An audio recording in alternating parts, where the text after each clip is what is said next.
maybe he's released at that as well.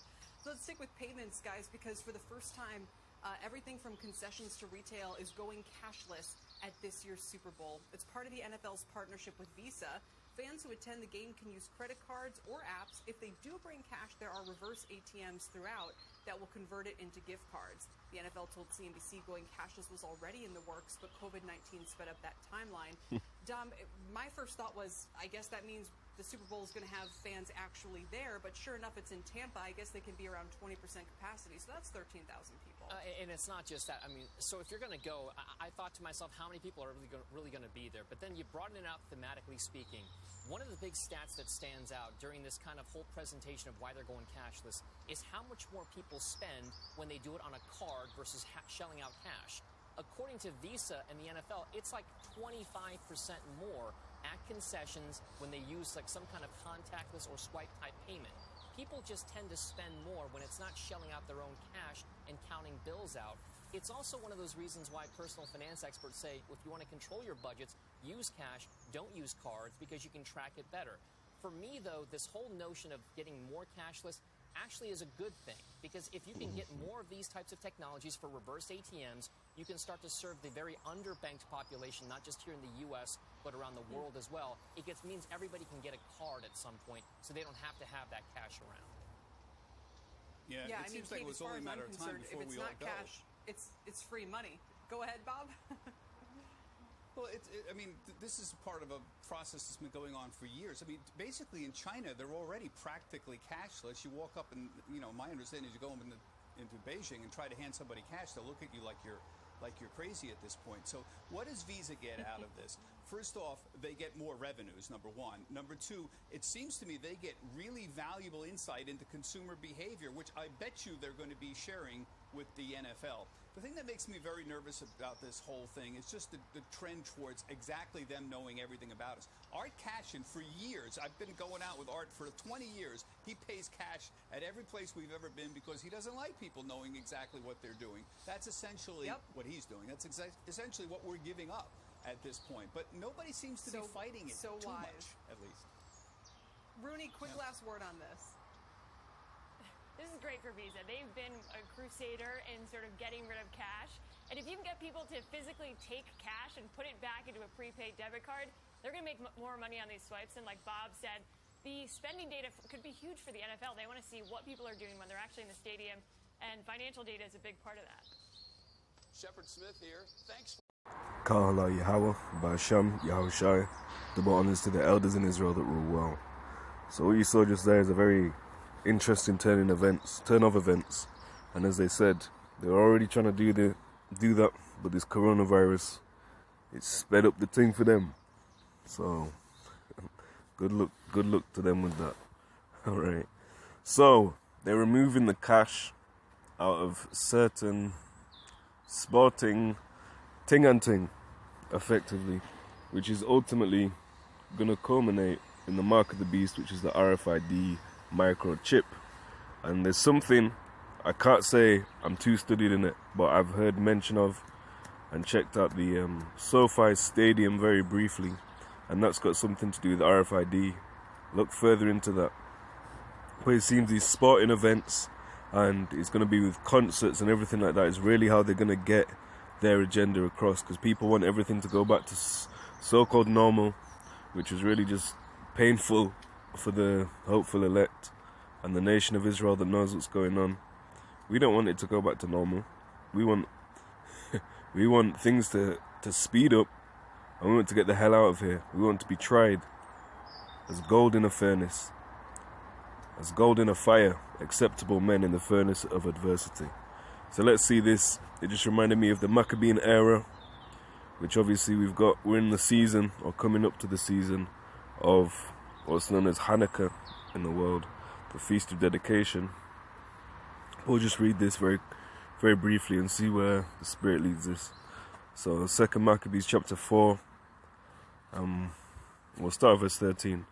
Now such was the height of Greek fashions, an increase of heathenish manners, through the exceeding profaneness of Jason, that ungodly wretch, and no high priest, that the priests had no courage to serve any more at the altar, but despising the temple, and neglecting the sacrifices, hastened to be partakers of the unlawful allowance in the place of exercise.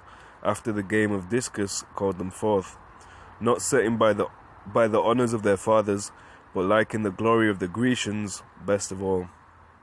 And the same, it's always Jake, the NFL, the 2K, NBA, all of that, the WWE, everything our people are obsessed with, everything Greek, every Greekish custom.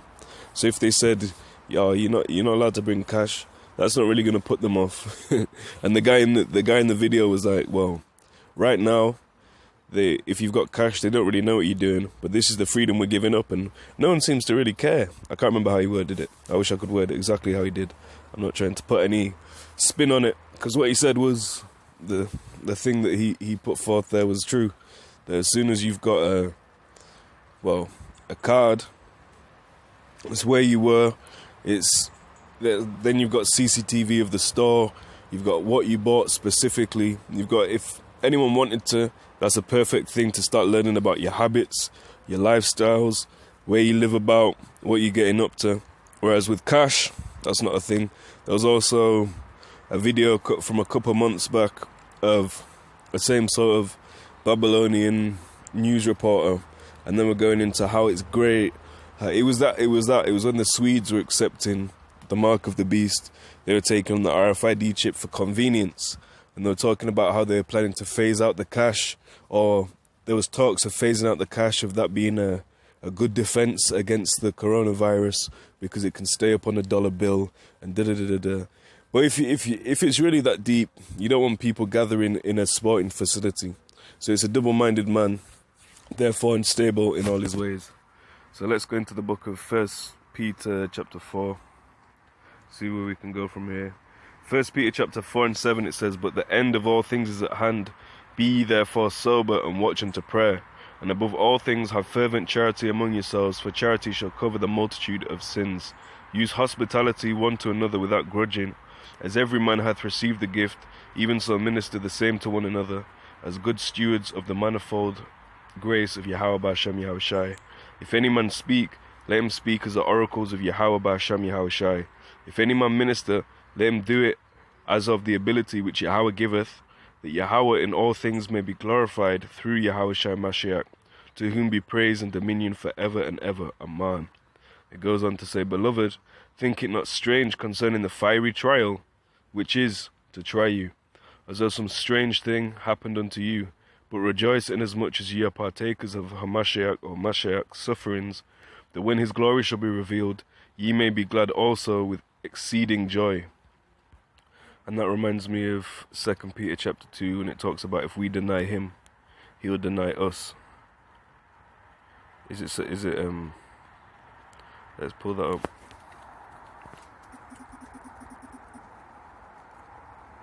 Sorry, 2 Timothy chapter 2.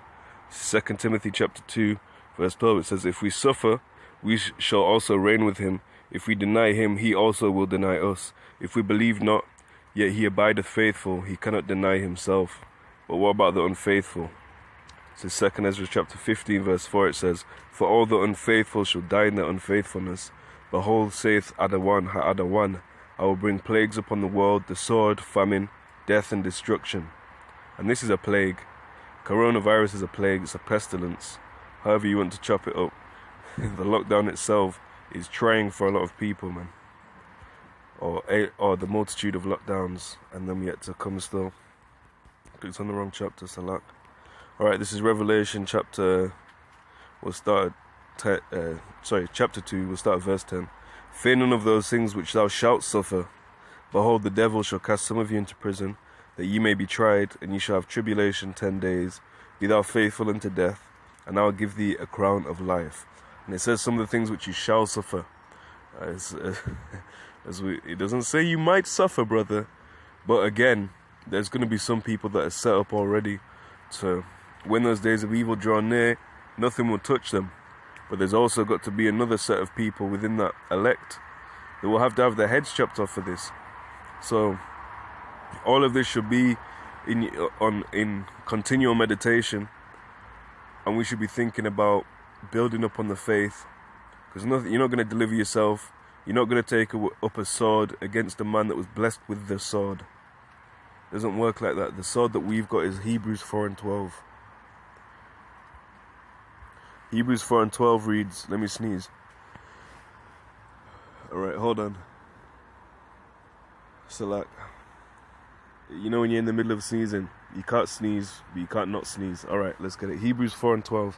For the word of Yahawah, bahasham, Yahawashi is quick and powerful and sharper than any two-edged sword, piercing even to the dividing asunder of soul and spirit, and of the joints and marrow, and is a discerner of the thoughts and intents of the heart. That's what we've got there. That's the sword that we're blessed with. We're not blessed with Esau's sword. So, you better rejoice, you heavens, and ye that dwell in them. Because there's a sword that's coming with great wrath. So it says, Revelation 12:12, therefore rejoice, ye heavens, and ye that dwell in them. Woe to the inhabitants of the earth and of the sea, for the devil is come down unto you, having great wrath, because he knoweth that he hath but a short time. And the governance and governments are very aware of this. There's a reason they're trying to set up a so-called Space Force too. Because there's a time where some angels are going to have to fight with some other angels. Some messengers for some others. Nation against nation. Pestilences. As we're saying, perplexity. Perplexity upon the earth. And a lot of people are not going to know what's going on. If you didn't want to hearken, you took it as dung, and you stored up your riches on this earth, then you've already set up your own medal, your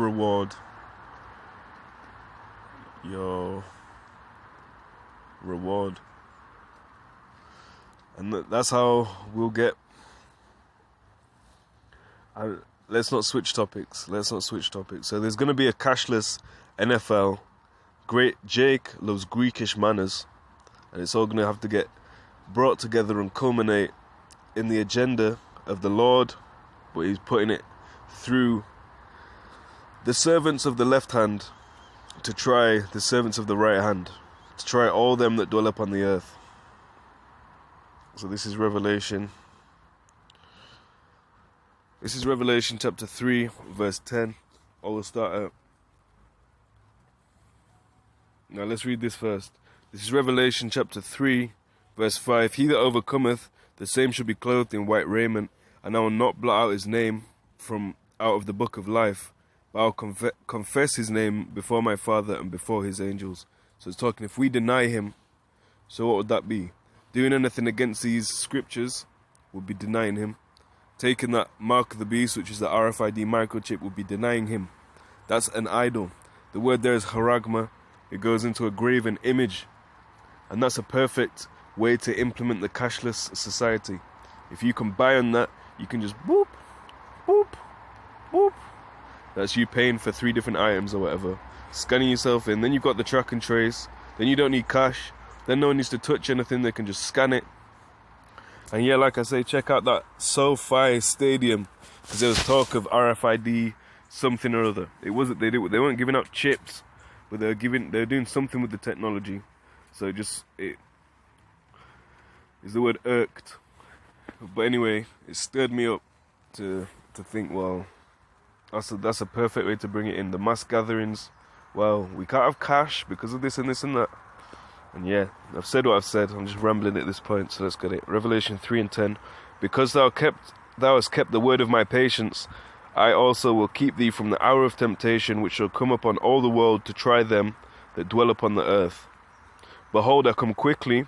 Hold that fast which thou hast, that no man take thy crown. Him that overcometh will I make a pillar in the temple of my God. This is red letter. So Yahawashi has a God, who is Yahawah. And he shall go no more out. And I will write upon him the name of my God, and the name of the city of my God, which is New Jerusalem, which cometh down out of heaven from my God. And I will write upon him my new name. And the Jerusalem that's coming out of that sky. This is Revelation 21. It says, and I saw a new heaven and a new earth, for the first heaven and the first earth were passed away, and there was no more sea. And I, John, saw the holy city, New Jerusalem, coming down from God out of heaven, prepared as a bride adorned for her husband. It's talking about Israel, but it's actually talking about the elect of Israel. This is Isaiah 54:5. For thy maker is thine husband, Yahawah bahasham Yahawashi of hosts is his name, and thy Redeemer, the Holy One of Israel, the God of the whole earth shall he be called. Thine husband, thine husband. So it said, adorned, prepared as a bride adorned for her husband. And then it goes on to say, I heard a great voice out of heaven, behold, the tabernacle of Yahawah bahasham Yahawashi is with men, and he will dwell with them, and they shall be his people, and Allah himself shall be with them, and shall be, what is it, their God. Yahawah, I believe. It says, what Allah and God shall wipe away all tears from their eyes, and there shall be no more death, neither sorrow nor crying, neither shall there be any more pain, for the former things are passed away. So who's their eyes? It's talking about that heavenly Jerusalem, New Jerusalem, the bride. That's whose eyes are being wiped away. So yes, there's not going to be any suffering. We're all going to be ruling and reigning. Vocab Malone has no clue what's about to go on. Modern Christianity has no clue about the prophecies, but this is what's got to come to pass before the heavenly Jerusalem, the New Jerusalem is to drop. A whole heap of bad things, so-called, have to lick the earth. But we know they're good because they're working towards the purpose of the coming and the establishment of the kingdom of Yahawah bahasham Yahawashi. So hopefully that was edifying, can offer something of use to you. Double honors to the elders in Israel that rule well. Kal halal Yahawah bahasham Yahawashi. Shalom.